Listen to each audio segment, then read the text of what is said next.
Hello everyone and welcome back to Newegg TV. My name is Paul. I am joined today once again by the inimitable JJ from ASUS, and today we're going to give you guys a close-up look at their new Z97 Deluxe motherboard. Now, apart from the bona fides that you guys are probably already familiar with, Z97 chipset, of course, socket 1150, which means it's compatible with current Haswell processors or 4th generation core, also next generation Haswell refresh processors that we are expecting to either be available right now as you're watching this video or coming out very, very soon. Apart from that, JJ, what distinguishes the Z97 Deluxe board from the rest of the crowd? Well, I mean, really with Deluxe, we really kind of try to set the standard of having a flagship level board in every respect. We're looking to try to give you a board that is going to be outstanding in terms of its total connectivity, the flexibility, and the feature set. So we're really looking to kind of give you a board that we feel that I'm going to get that board and not feel like I really don't have one certain function or feature. And hopefully in a lot of situations, you're going to get even a lot more than even you thought about. And I definitely think with this board, you're ultimately getting that. But this gets back to another question that we've, answered in the past as well. Is that kind of what is the target for the Mainstream series? And with the Mainstream series, really our focus is actually to be as broad as possible. We want this to be a foundation, whether it's going to be for a gaming board, whether it's going to be for content creation, whether it's going to be for multimedia usage, general productivity, it doesn't matter. We want the board to have an outstanding feature set, be able to, of course, be first and foremost reliable and stable, have a high degree of interoperability and compatibility so that ultimately, however you use it, you get a great experience. And definitely as we walk through this board, you're going to see that this pretty much fits the bill in every one of those respects and gives you a whole lot when you step up to however you're going to end up utilizing the board. Excellent. So now we've already done another video on the Z97 Pro, which you guys are free to watch. It's available on our Newegg TV YouTube channel. When it comes to Z97 Deluxe, as you were mentioning, basically you're taking just about every other little bell and whistle that you can possibly integrate onto the board while, as you mentioned, maintaining that stability and reliability over time. So this is the highest end board available in the Mainstream series from ASUS. And then this actually also comes in a couple different versions. So we have the sort of the base, just the board by itself, and then we also have a Deluxe, which includes the NFC and WLC units, which are over there on the right side. And we'll, I guess we can note that right now if you want. But sure, just if you don't mind, JJ. Sure. So one of the things that we've done for this generation is we've gone ahead and expanded kind of the accessory support that the product comes with. And so the Deluxe will come with 2 different accessories if you get the edition that contains these accessories. If not, you can purchase them as just add-on accessories for your Deluxe or for any ASUS Z97 series board. So first up, you've got Qi wireless charging. So if you, of course, have a supported smartphone or tablet, you can go ahead and take advantage of Qi wireless charging. For you guys that don't, some of you guys may not know, it's very easy to actually enable wireless charging on your smartphone. What you can generally do is take a look. Newegg actually carries a couple of these where they're actually Qi wireless charging inserts. You can essentially pop off the back plate of your phone. You put it in between the back plate of your phone. Sometimes it can actually replace the back plate of your phone. Usually it's between like $5 to $12 or something along those lines. You put it on there and then bam, you're good to go. You got wireless charging support. The next guy right here is what we already introduced in the previous generation for Z87. We have a new ID. This is the actual older one, but it pretty much gives you the same exact function where you have NFC support. And so what we've done though is we've enhanced the functionality as we've continued to improve the software. So you've got things like automatic login capability, so you can just pass over it and it'll put in your, of course, your username and your password. You can quick launch applications. So if you log into your system and then you want to launch 5 or 6 quickly used applications at one time, just swipe over. You can also go ahead and do cool things like automatically transferring photos. So let's say you take your smartphone, you've gone ahead and you shot a couple of photos, you can go ahead and wirelessly charge them, wirelessly transfer them.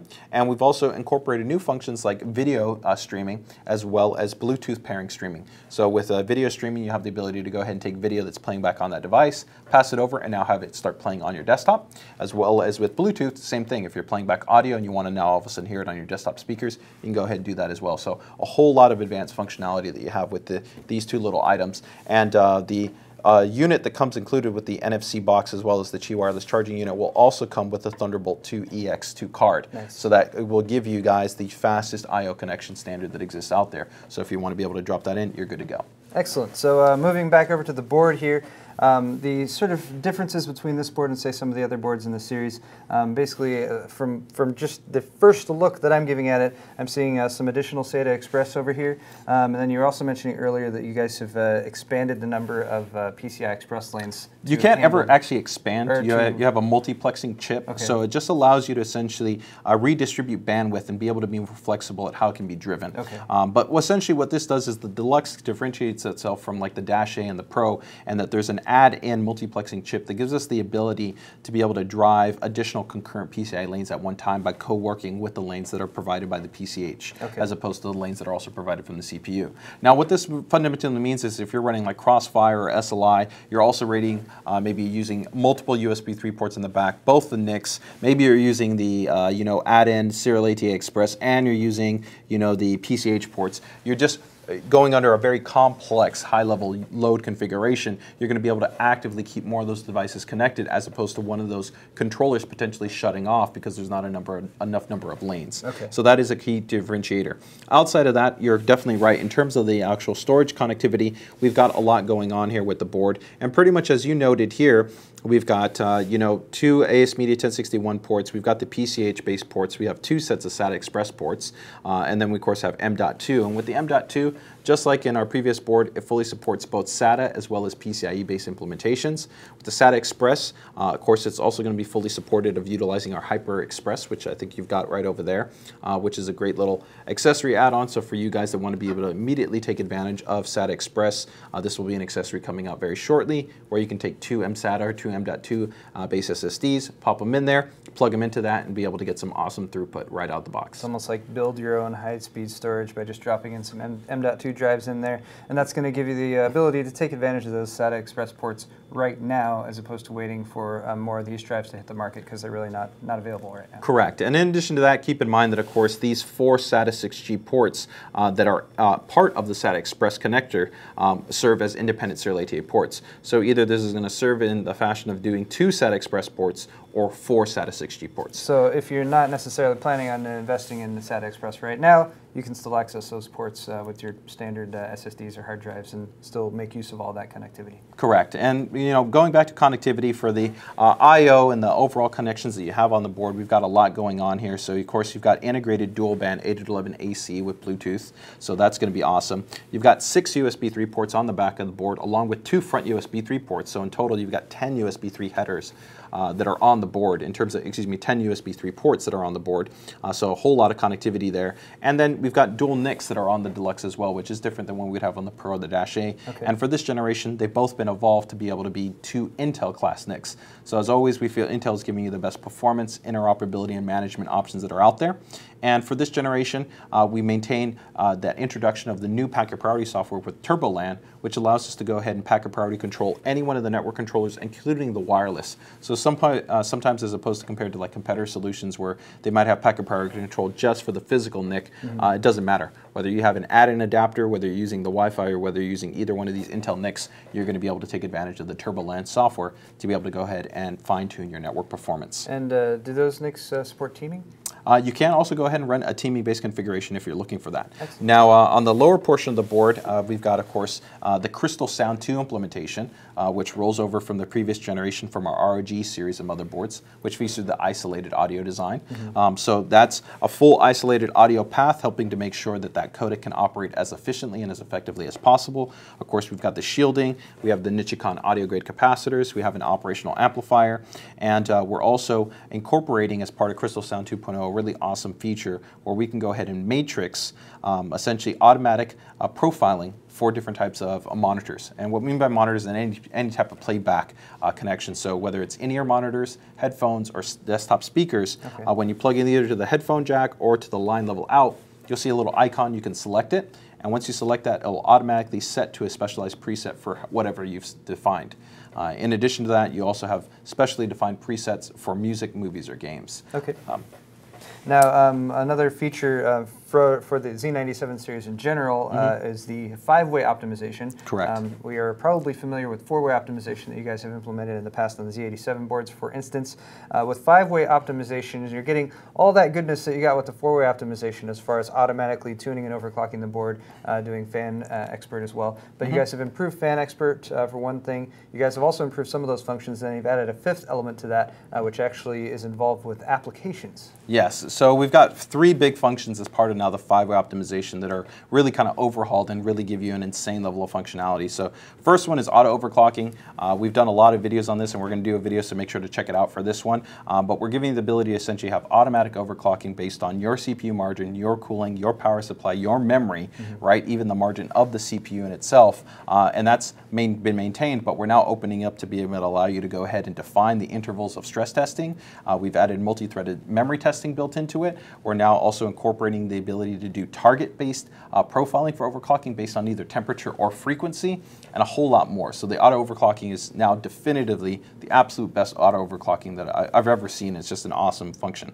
For Fan Expert 3, we've gone ahead and taken everything we did in the previous generation and just added a lot more control. So we have all fan headers on the board. This one has 6 fan headers. They're all 4-pin, and just like the previous generation, they can all control 3-pin or 4-pin fans. But we now have the ability to define an actual PWM or DC control signal for that header. That's going to allow us to use really cool things like this guy right here, which is essentially a fan splitter cable. And with the fan splitter cable, we could go ahead and connect that, let's say, to like a chassis fan header, right? So like one of these ones down here. And then all of a sudden what you could do is you could go ahead and connect 2 or 3 more fans, but they could all either be controlled by those same settings that you define within the UEFI or that you defined within the operating system. So that's a whole level of flexibility to be able to extend beyond just the number of fan headers that you have on the board. And then in addition to that, we've also given you temperature input mapping. Okay. So you can map a different temperature point as far as how it responds to any number of these fan headers. So as you know, Paul, traditionally you only get the CPU essentially being the controller for temperature. So even this chassis fan header down here is going to essentially respond to the CPU input. But now what we have the ability to do is we can have it either respond to, let's say, the VRM temperature, we can have it respond to the motherboard temperature, to the PCH temperature, or even an optional temp sensor, which you could put anywhere. You know, on top of an SSD, you know, maybe by the side of your chassis, or you know, you could put it on top of the back of the GPU that you have, and have it respond to that. So this level of control is really unprecedented for a motherboard, and it's really awesome to be able to see that we're giving you this type of flexibility. And this is all adjustable within the operating system, or even in the UEFI, and even fan calibration, which we used to only offer in the operating system. We've also introduced into the UEFI environment. So let's say you had maybe a lower portion of your chassis where you have a huge collection of hard drives and SSDs, your whole storage configuration, dedicated set of fans for that, and you can actually set maybe a sensor down there so that when those actually ramp up and get hotter, those fans ramp up specifically. So it gives you a lot more flexibility for the fan configurations. Cool, yeah, and you ultimately just get to ensure that you cool the system the way you want to cool it. So it's a really impressive level of degree and functionality we've offered. Excellent. And the last one that we have is app tuning, as you noted, is really awesome. App tuning is almost going to kind of be one of those things that you guys are going to have to think about after we talk about it, because it's going to be so kind of flexible in terms of what you can do. But the easiest way to think about it is going to be application-specific profiling that you can enable overclocking and other tuning elements as you open up those programs. So to give you an example, let's say you have your system essentially running at stock speeds when you're surfing the internet, maybe you're typing up a Word doc, maybe you're checking out the latest Newegg TV video, right? But let's say you jump into Battlefield 4. Once you jump into Battlefield 4, it'll automatically go ahead and overclock the system to 4.6 gigahertz. It'll automatically set the network priority to high so that you get that lowest ping and the lowest latency. And it'll automatically set the EQ for the actual sound profile to game. So that can all occur dynamically when you go into each program. So you can imagine going from, let's say, Battlefield 4 to then jumping into Adobe Premiere, to then jumping into Adobe Lightroom, to then jumping into, you know, Handbrake, to jumping into a different program. You can define to each program its own specific performance preset, and that is part of our 5-way optimization technology. Very nice. So you're getting the support from ASUS not just with the hardware side and that implementation, but also on the software side as well. So correct. Great job with that, and I'm sure folks will be very interested to try that out. Because, but I would say if you're watching Newegg TV videos, you should probably overclock. Yes. We generally recommend that. So, you know, rounding things out, there's of course always going to be even more that we have on the board that there's never enough time to cover every single function and feature.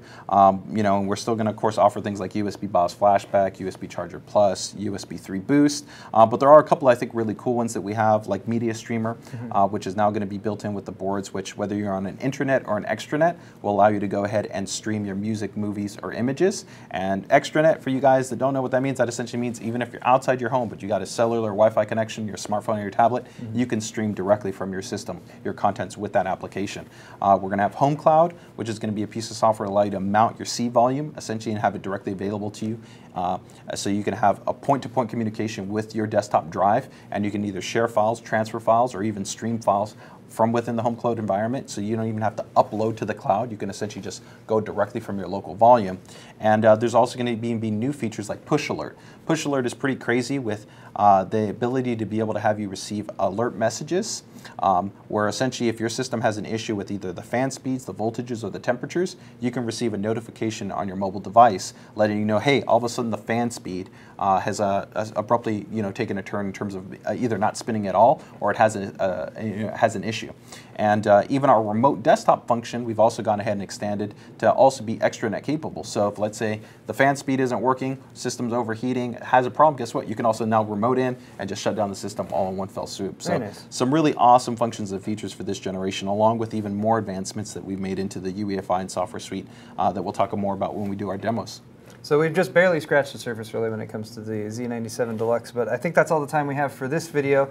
So thank you, JJ, for coming by today and sharing all this information, and thanks to all you guys for watching at home. I will end this video with a challenge to you guys. If you can think of a feature that is not included on this motherboard, I want you to post that feature in the comments. Let us know, and JJ promises to implement it in the next series. We'll do our best. They'll do their best. Thanks again for watching. Don't forget to hit the like button while you're down there. We'll see you next time.